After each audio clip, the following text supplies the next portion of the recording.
Over there? Over there?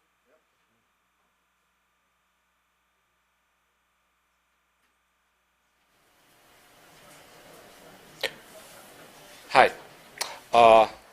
Good afternoon, good evening by Indiana standards. For those who don't know me, I'm Victor Raskin. I'm a professor of linguistics and associate director of CERIAS. My major contribution to the research component of CERIAS was conjoining, as it were, computational linguistics or natural language processing, which is my main field, with information security. And this paper, which may strike you as very different from what you have been exposed to, has been basically in the mainstream of serious research. Julia Taylor has a PhD in computer science and engineering from the University of Cincinnati, working full-time telecommuting for a high-tech startup company and spending most of her time here as a visiting scholar at CERIAS and linguistics. I want to give you a little bit of a shock, not too bad, I hope. A story. A friend of ours on Facebook, somebody we know, placed this update a couple of months ago. A white dude was hitting on me at the bar all night. What can you make of it? Because what we made of it, you will be hearing for the rest of the hour.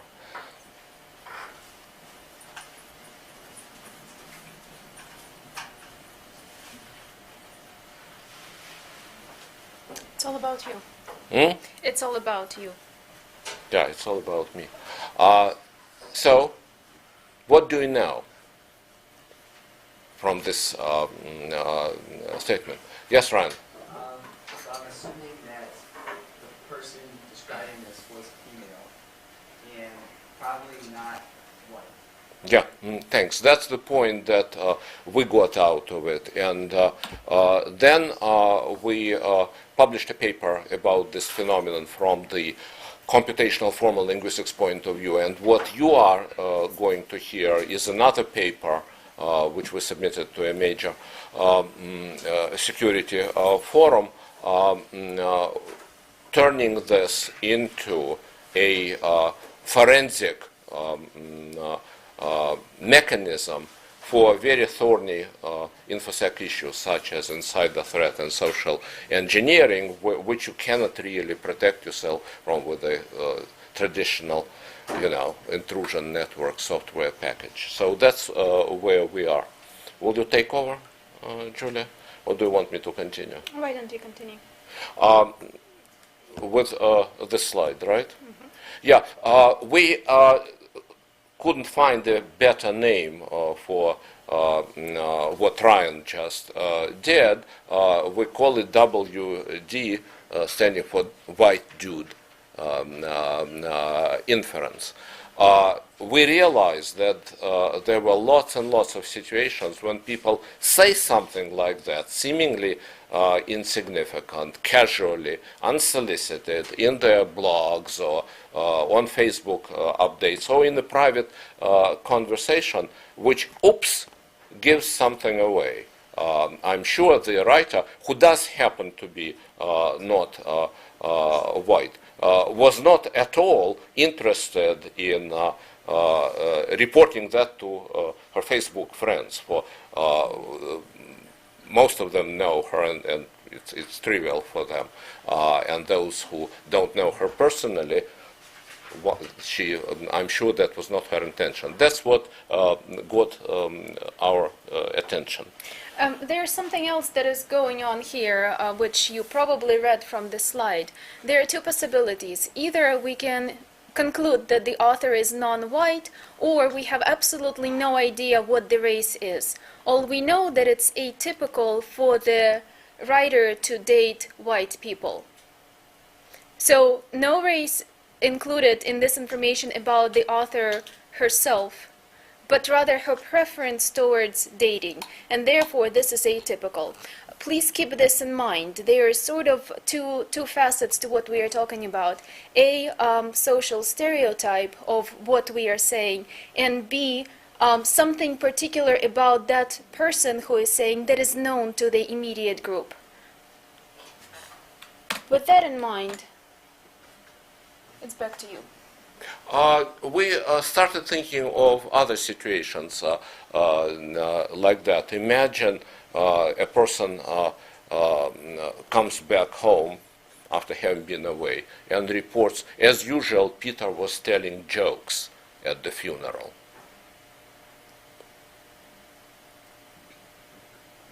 Somebody else other than Ryan, what would we hear then?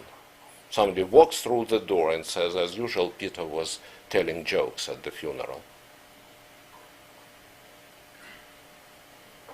Peter's always jovial, right?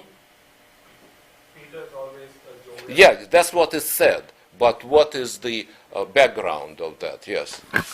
He's also saying that someone close to him or someone that he knew has died recently because they were at a funeral.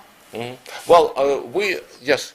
And maybe the speaker always attends many funerals. Yeah, fun. Good one. Yeah, possible. Okay, let's go to the next one, and maybe you'll get this trend. Let's start with the first one, though. We went to dinner and he cut his fish with a knife. Anything unusual happening here? Any of you come from a culture where you don't cut fish with a knife? Yeah, right.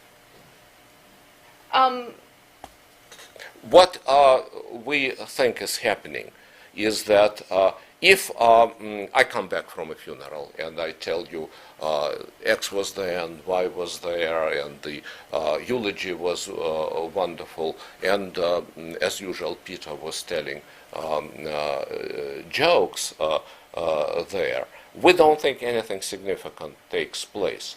But if somebody walks in, probably without even telling you that they're coming back from the funeral, and all they tell you is, as always, as usual, Peter was telling jokes at the funeral, we think that underlying that there is an expectation on the part of the speaker, probably shared with the rest of the culture, that if you have a lot of good jokes to tell, maybe you should wait for a more suitable occasion rather than just spilling it out at people attending the funeral. If again, the situation is always the same. You realize we are returning you to the Facebook update situation. There is no narrative there. There is, out of the blue, a white dude was hitting at me. Yes, we can, of course, derive from that she's probably female. Actually, you see the name, and the name is female, so that's no mystery. And probably she went to the bar, and so on and so forth. But that's all she's saying. She's not telling us there was this dude there. He was young and handsome and tall, had blue eyes, was wearing a leather jacket, and he was white and hitting on me all night. Nothing happened. But she says, a white dude, and that's all that is said.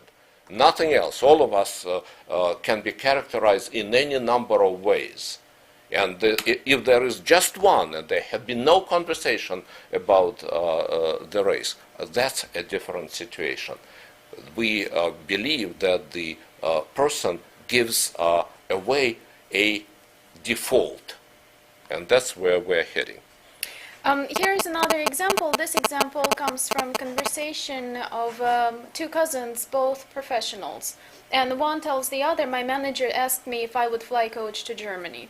Again, with our inference, we think that the underlying mechanism here, or what she is saying, that normally she doesn't fly coach. She usually flies business class. So how do you know when it is the default and when it's not? We are assuming two things. We are assuming that whenever you are communicating with someone, you're either producing so-called narrative, you're adding information to something that it's already know, or you are overriding something that's in your mind. And it's this override that we are focusing on. If she would have said, my manager asked me if I would fly to Germany, we could probably say, okay, she doesn't care what she is flying, what type of class she is flying. We can sort of assume that it's the same thing that she typically flies. If she would have said, my manager asked me if I would fly business to Germany, again, it's not her expectation. It's something in addition to what her expectation is. And it's this override that we are focusing on. This is a little bit more of A theory in part of linguistics is called pragmatics, where people study typical situations of communication and try to come up in the linguistic tradition with formal algorithmic rules. We can go on from here. add versus override we just did, right? Mhm. Oh, something else that is here, which Victor sort of touched on. You don't overwrite where you introduced the concept previously. If it's what Victor was telling about, it's a white dude who was wearing a, I don't know, leather jacket and was drinking blah blah blah. There is nothing specific about it. We are talking about the white dude. He is sort of primed. All the information about him is primed. We are good. Priming meaning mentioning. Even if in a conversation the same update would have happened in a conversation and she would say, speaking of race, a white dude was hitting on me all night at the bar, the surprise is gone. The default override is gone. We are prepared. For whatever reason, she wants to talk about race, and she's talking about race. It is the fact that suddenly the information about the race is given without any warning, any preparation, for whatever reason, that we have to construe from there that something is going on. The same thing at the end of this slide. If the speaker had prepared us for the manager's request, the company is in such a bad financial state that my manager asked me to fly coach to Germany, we would have figured out that she normally flies business. But she basically mentions that. She's not hiding anything about it. When she is saying, can you believe it, my manager asked me to fly coach, there is more of a, she is concentrating on that she is upset about something, and the fact that she is flying coach is a little more subtle, hidden, something unusual. Basically, it loses its significance for us. Yeah. Let me inject something here. Julia mentioned in connection with the white dude that one possibility is the one that we correctly identified, that she may be non-white and it's not typical for her. And there is